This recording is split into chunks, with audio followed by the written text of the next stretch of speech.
여러분,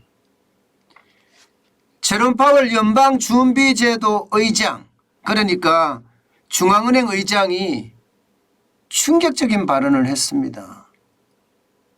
잭슨홀 미팅 그 둘째 날 모두 연설에서 아주 강하게 이야기했습니다. 뭐를 강하게 이야기했느냐? 인플레이션 잡힐 때까지 금리 인상 계속 밀어붙일 거다, 이렇게 이야기했습니다. 시장에서는요, 이렇게 강하게 발언할 줄 아무도 몰랐다, 이렇게 이야기합니다. 왜냐하면 연방준비제도에서 가장 선호하는 지표 중에 말입니다, PCE 물가지수라는 게 있습니다. 개인 소비 지출 물가지수인데 이 지수가 좀 떨어졌거든요.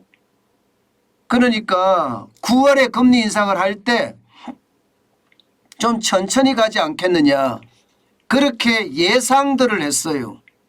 그런데 그 예상은요, 쉽게 말하면 완전히 빗나갔습니다. 제롬 파월의 어떤 연설은 8분간 있었지만 그 8분간 연설에서 그야말로 자산시장이 의학하고 다 놀란 겁니다. 심지어 말입니다, 제롬 파월 연방준비제도 의장은요, 인플레이션이 잡혔다고 판단하기에는 기대에 턱없이 못 미치는 데이터들이 많다. 그러면서 금리 인상을 중단하기에는 인플레이션율이 너무 높고 고용시장은 너무 타이트하다, 이렇게까지 이야기했습니다. 그러면서 덧붙이기를 역사적으로 볼 때 너무 빨리 완화적으로 정책을 돌아서는 것은 위험하다. 긴축적인 통화정책을 상당 기간 이어가야 한다, 이렇게까지 말했습니다. 결국은 말입니다, 시장의 기대감은 줄줄이 무너지면서 말입니다, 시장은 뭐 대폭락이라고 이야기할 만큼 시장은 엄청나게 떨어졌습니다. 여러분, 나스닥 보세요. 나스닥이 3.94% 폭락했습니다. 장 시작하자마자 이게 기미를 보였거든요. 이때만 하더라도 제롬 파월 연방준비제도 의장이 잭슨홀 미팅에서 모두 연설을 안 할 때입니다. 그런데 모두 연설이 시작되자마자 급전직하했습니다. 그야말로 줄줄줄줄 빠지더니 장시간 내내 빠졌습니다. 그래서 3.94%, 무려 말입니다, 497.56이 빠졌어요. 예, 그래서 12,141.71로 마감했습니다. 진짜 많이 빠졌죠. 3.94%면 근래에 보기 드문, 여러분, 폭락이라고 이야기할 수가 있는 겁니다. 여기에서 더 나아가서 말입니다, S&P 지수는요, 자칫하면요 4천이 무너진다, 이런 말까지 나올 뻔 봤습니다. 3.37%가 폭락했습니다. 141.46이 떨어졌고요, 4,057.66으로 마감을 했습니다. 마찬가지로 장 시작할 때는요 기대감이 있었지만 결국 제롬 파월의 연설이 시작되면서 떨어지기 시작하더니 장시간 내내 급전직하했습니다. 그야말로 쭉쭉쭉쭉 떨어졌습니다. 다우산업지수도 마찬가지입니다. 다우산업지수도 3.03% 떨어졌어요. 좀 덜 떨어졌죠, 그래도. 그런데 여러분 보세요, 1000포인트나 빠졌어요. 1000포인트. 거의 충격적인 숫자 아닙니까? 1008.38이 빠졌습니다. 근래에 거의 보기 드문 숫자입니다. 그래서 32,000이에요. 32,000. 283.40으로 마감했습니다.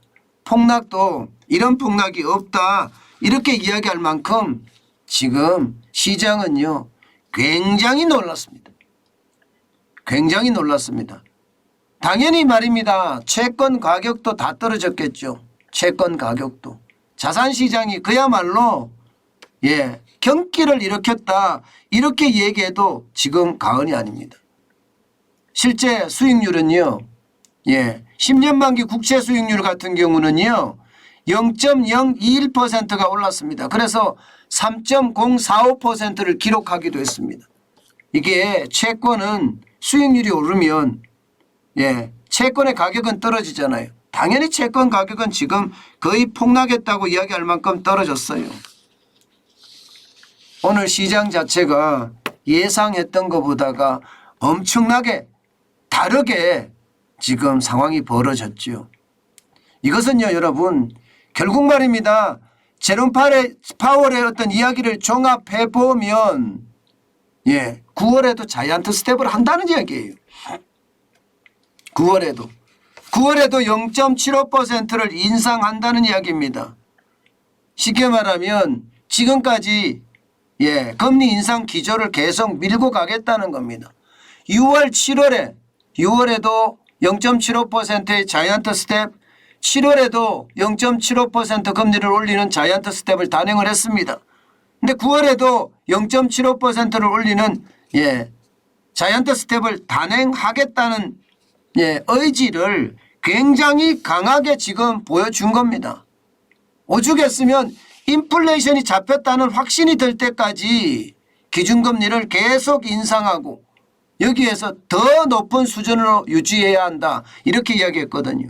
계속 인상하는 거는 0.25가 됐든 0.5가 됐든 0.75가 됐든 인상한다는 건데 여기에 한마디 덧붙이기를 더 높은 수준으로 유지해야 된다. 이 말은 결국은 자이언트 스텝을 한다는 이야기가 되는 겁니다. 그러면서 말입니다. 경기 침체는 될 거다. 경기 침체는 될 거다. 아예 이렇게 이야기합니다. 고용시장도 침체가 될 거다.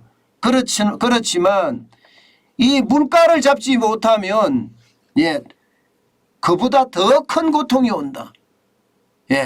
경기 지금의 어떤 침체보다가 더 심각한 고통이 온다. 그렇기 때문에 지금 물가 잡는 게 우선이다. 이렇게 이야기를 한 겁니다. 그만큼 말입니다. 지금 제롬 파월의 발언은 굉장히 매파성 발언이라고 이야기가 되고요.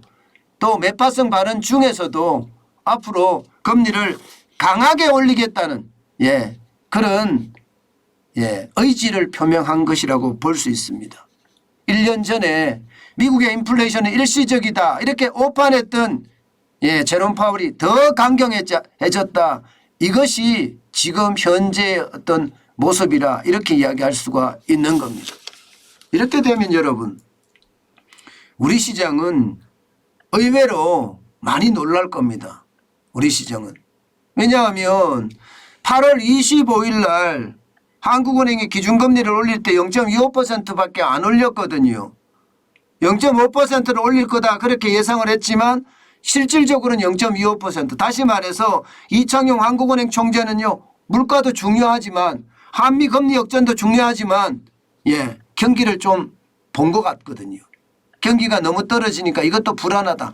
왜냐하면 부채가 어마어마하니까 물가를 계속 금리를 계속 올렸을 때는 부채가 폭발할 수도 있다. 이런 것을 감안했을 거라고 생각이 되는데 저는 제롬 파월의 이야기를 이창용 한국은행 총재가 좀 알았으면 좋겠습니다. 금리를 적정선으로 가서 경기가 침체해서 고통을 받는 것보다가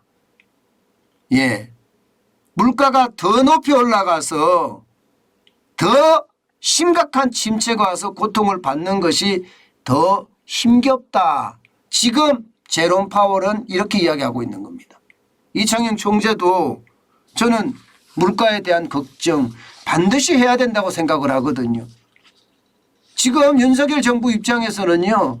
가장 시급히 잡아야 될 게 물가고요. 그다음에 잡아야 될 게 수출 적자예요. 이런 상황에서 말입니다. 한국은행의 기준금리를 너무 적게 올린 것 아닌가 이런 생각을 할 수밖에 없는 거고요. 또 미국의 어떤 이 나스닥이나 혹은 다우산업이나 S&P 500이 떨어진 것을 보면 우리 자산시장에도 큰 충격이 올 거다. 그런 예상까지 가능하게 되죠. 게다가 한미 금리 역전의 어떤 폭이 굉장히 커지기 때문에 그에 대한 불안감도 점점 저는 커지지 않을까 그런 생각까지 오늘은 해봅니다. 사실 제롬 파월이 좀 쉽게 갈 거라고 예상을 했지만 예상보다 굉장히 강하게 나왔다. 이게 오늘 제롬 파월의 어떤 연설이었습니다. 여러분, 경기 침체는 어쩔 수 없다고 저는 봅니다. 때문에 우리는요, 이 경기 침체가 왔을 때를 대비해서 현금을 아직도 쌓아가야 됩니다. 현금을 쌓는 일이 가장 중요하다. 그 말씀 다시 한번 드리겠습니다.